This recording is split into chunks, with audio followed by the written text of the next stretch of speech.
반갑습니다. 정전 이야기를 하고 있는 방길튼 교무입니다. 오늘부터 실질적으로 정전의 첫 대목을 시작할까 합니다. 첫 대목은 개교 동기에 현아 과학 문명이 발달함에 따라 이 대목에 대해서 살펴볼까 합니다. 제가 이 대목만 따로 이야기를 하려고 하는 이유는 이 대목의 중요성 때문에 그렇습니다. 여기에는 과학의 문명이라는 과학 얘기가 나옵니다. 종교의 경전에서 첫 대목에 과학이 나온다는 것도 참 신기한 일입니다. 그렇기 때문에 오늘 이야기는 현아라는 그 뜻과 과학과 또 과학의 문명이라는 그 개념 또는 소태산 대종사의 과학과 관련된 시대인식 또는 그 시대에 따른 어떠한 과제 상황에 대해서 논해볼까 합니다. 먼저 현아에 대해서 한번 말씀드려볼까 합니다. 현아는 한문 뜻이 현재의 현과 아래 하의 하입니다. 그래서 그냥 이걸 그대로 번역을 하면 현재 이래로 이렇게 번역이 될 수도 있고요. 지금 시점부터 그 이후로 이렇게 되겠죠. 그리고 또 그 다른 번역은요. 현재의 현을 시간의 차원에서 지금이라는 뜻으로 번역할 수 있고요. 하는 공간적 개념으로 여기 그렇게 된다면 현하를 지금 여기 이렇게 번역할 수 있죠. 현아는 이것을 이어서 살펴보면 현재 이래의 지금 여기에 직면한 그것 이 정도로 아마 번역할 수 있을 것입니다.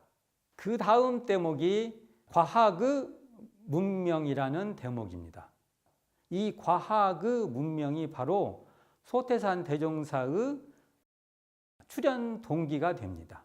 소태산 대종사의 출현 동기라는 것은 소태산 대종사가 교법을 거기에 맞춰서 제시했다는 것이죠. 과학 문명의 발달에 따라서 제시했다는 것이죠. 또는 원불교를 여시게 된 배경도 과학의 문명이 발달되는 그 전제 위에서 무언가 교단을 세우시고 제자를 기르시고 같이 이 공부, 이 사업을 해보자고 하신 것이죠. 그래서 과학이라는 과학의 문명을 이해할 필요가 있습니다. 대종사님께서 시대 구분을 하십니다. 아까 그 현아 했잖아요. 소태산 대종사님의 관점으로서는 당신을 기준하실 거예요. 아마 당신을 기준을 하니까 당신이 당면하는 그 시대의 전후로 선천, 후천 이렇게 나눕니다. 과거 시대, 앞으로 미래 시대 이렇게 나누실 수 있죠. 이게.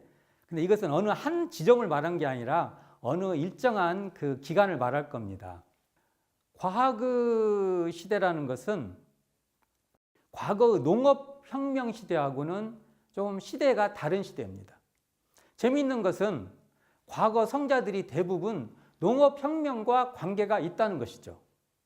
농업혁명이 발생되면은 사회 제도, 문화, 사람들의 욕망, 사람들의 관계, 정치적 관계 또는 경제적 관계, 일체의 모든 것들이 과거하고는 달라졌을 겁니다.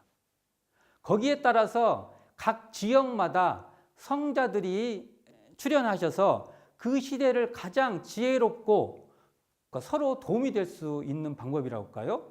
아니면 더 많은 사람들이 서로 잘 살 수 있는 길을 제시를 하죠. 또는 그 시대마다 생기는 독특한 어떤 과제 상황에 대한 나름대로 해법을 제시해 주신 것이 바로 과거의 많은 성자들이라고 봅니다. 이것에 비해서 소태산 대종사는 미래의 시대는 과학이 발달되는 어떤 그 과학혁명의 시대가 발생하기 때문에 과거의 농업혁명에서 생기는 어떤 과제 상황하고는 달라진다는 것이죠. 이러한 과학의 문명에 따라서 당신이 어떤 지혜를 나눠보고 싶다. 그 지혜를 교법으로 형성해서 제시해 보겠다라는 의지가 이 첫 구절에 담겨 있다고 봐도 될 것입니다. 소태사는 선천, 그러니까 앞에 과거의 그 시대에는 과학은 없다고 보신 거죠. 그때는 과학이 없었다는 거죠. 그리고 당신이 지금 사시는 지금부터 미래의 시대는 과학에 의해서, 과학의 발달에 의해서 정치, 경제, 사회, 문화 모든 것이 달라진다고 보는 것입니다.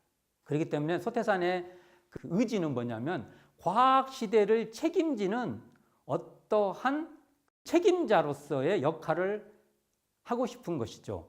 이것을 원불교의 입장에서는 과학 시대를 책임지신 부처님, 과학 시대를 책임지신 주세불, 이렇게 표현할 수 있습니다.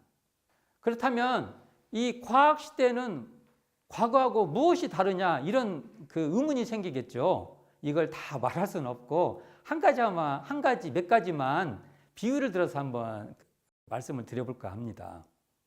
우리가 뭐 현실적으로 나오는 화려한 물질 문명, 옛날에 예를 들면 비행기라든지 이런 것이 나오지 않았겠죠. 그런 비근한 예를 말고도요, 사회 제도에 대해서 한번 살펴보도록 하겠습니다.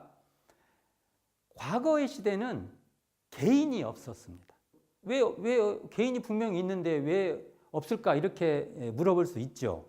과거에는 공동체의 한 일원은 있어도 공동체라는 그것에 소속이 아니라 그게 종속되지 않는 개인 자체는 없었습니다. 근데 과학의 문명이 발달되면 개인이 발생합니다. 개인이 발생한다는 것은 그게 도시, 거대한 그 익명성의 도시가 형성이 됩니다. 과거 시대는 대부분 다 알죠. 소속되니까, 공동체에 소속되니까. 그러나 미래의 과학이 발달될수록 개인이라는 익명성, 그 익명성에 근거한 어떤 도시, 그것에 따르는 어떤 소외감, 고독, 이런 새로운 차원의 인간 문제가 발생하게 되죠.